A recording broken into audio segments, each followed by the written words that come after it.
kembali menyaksikan Muslim Update Acwa TV bersama saya Nurul Cinta.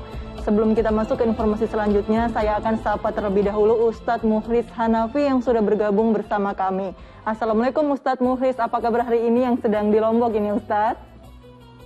Waalaikumsalam warahmatullahi wabarakatuh. Alhamdulillah sehat Mbak Cinta ya. Mudah-mudahan teman-teman di studio dan pemirsa Acwa TV selalu sehat walafiat ya.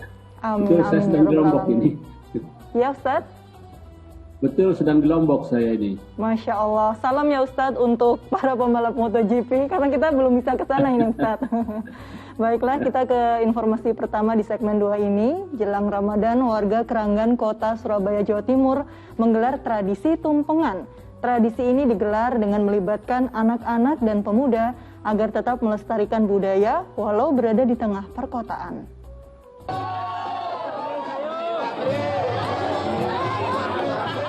Saling rebut tak terelakkan saat tumpeng yang berisi buah-buahan dan hasil bumi selesai diarak keliling kampung dan berhenti di depan Masjid At-Taubah.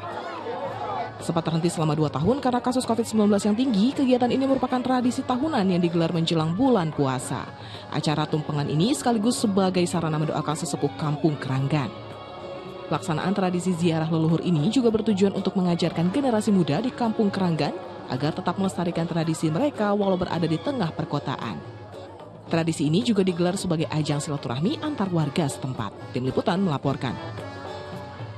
Ya, alhamdulillah tak terasa kita sudah mendekati bulan Ramadan dan sekarang sudah berada di pertengahan bulan Sya'ban atau Nisfu Sya'ban. Ustadz Mukhlis, bagaimana Ustadz melihat kebudayaan menyambut bulan Ramadan yang ada di sejumlah daerah seperti tadi? Apakah ini dibolehkan atau tidak Ustadz? Ya, kita semua bersukacita ya. Sebentar lagi Ramadan tiba. Kita sudah berada di pertengahan bulan Sya'ban ya.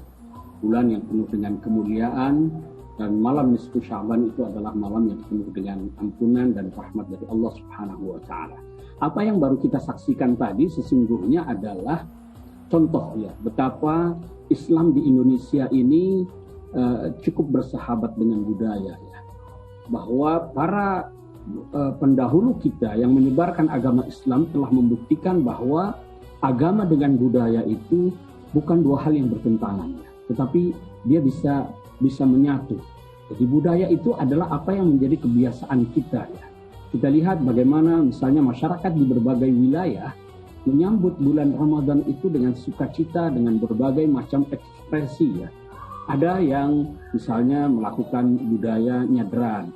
Lalu kemudian kita lihat tadi itu ada budaya tumpengan, yang di situ ada buah-buahan, ada makanan, saling berbagi, lalu kemudian keliling kampung ya, anak-anak, dewasa, yang dikatakan sebagai ajang silaturahim. Ini adalah nilai-nilai baik ya, yang perlu kita jaga, perlu kita lestarikan ya.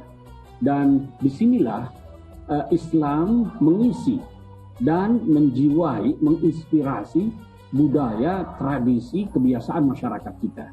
Dan itu dibenarkan selama budaya atau kebiasaan itu tidak bertentangan dengan nilai-nilai ajaran agama Islam. Dan kalau kita lihat di sini kan ini adalah ekspresi dari rasa sukacita ya.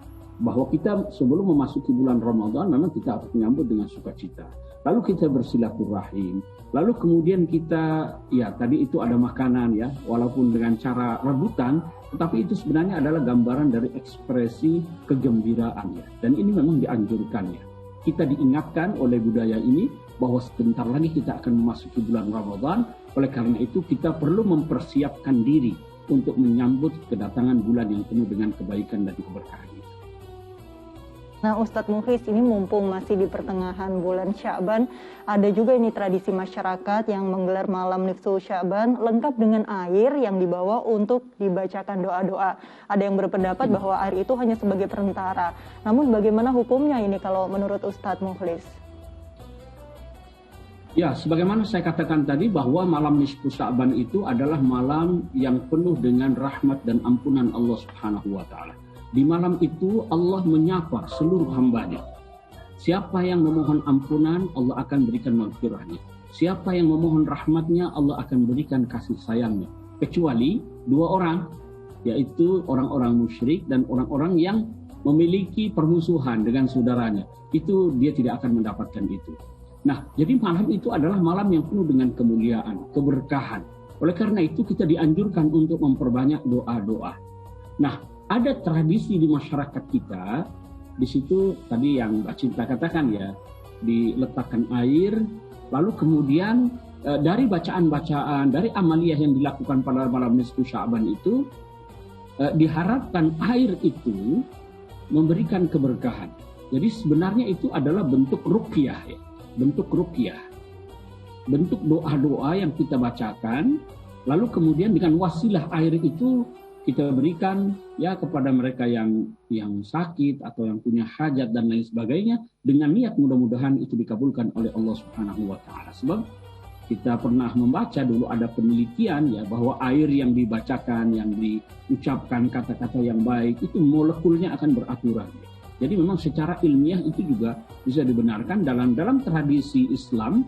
Memang juga banyak dilakukan oleh para ulama as-salafus salih dengan membacakan doa-doa, lalu kemudian dengan wasilah doa tersebut, doa orang-orang yang saleh, lalu kemudian air itu diminumkan dan insya Allah bisa menjadi syifa ya, obat atau penyembuh dari berbagai macam penyakit, baik itu penyakit fisik maupun non-fisik.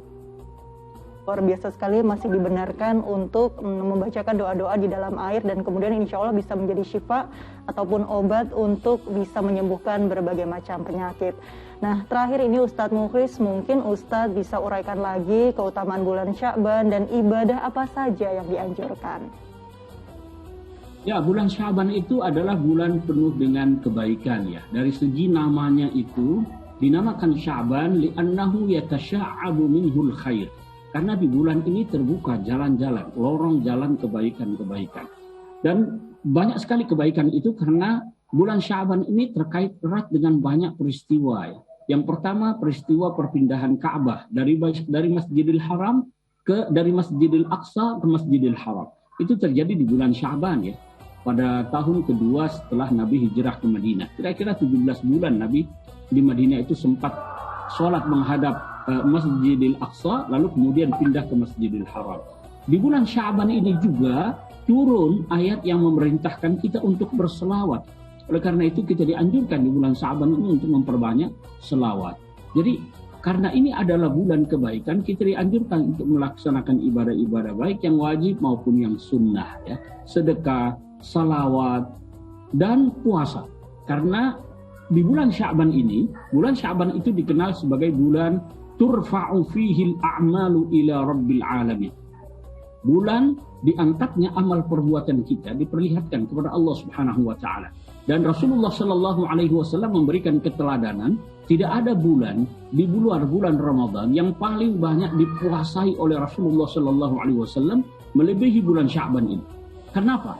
Karena Rasulullah sallallahu alaihi wasallam ingin saat amalnya diangkat, beliau dalam keadaan puasa. Termasuk beliau memberikan contoh kepada kita puasa Senin Kamis itu, karena Senin dan Kamis itu juga hari saat diangkatnya amal perbuatan kita yang sifatnya mingguan kepada Allah Subhanahu wa taala. Dan inni uhibbu an yurfa'a amali wa ana sha'im. Saya ingin saat amal saya itu diangkat dalam keadaan puasa. Oleh karena itu membaca salawat, membaca Al-Quran, melakukan ibadah-ibadah sunnah ya, termasuk puasa, itu amat sangat dianjurkan di bulan Ramadan ini, di bulan Sya'ban ini. Masya Allah, banyak sekali amalan ibadah yang bisa dilakukan di bulan Sya'ban ini, termasuk cocok sekali ini bagi yang mempunyai rezeki berlebih untuk bersedekah ya Ustadz, karena harga-harga sudah mulai merangkak naik, seperti informasi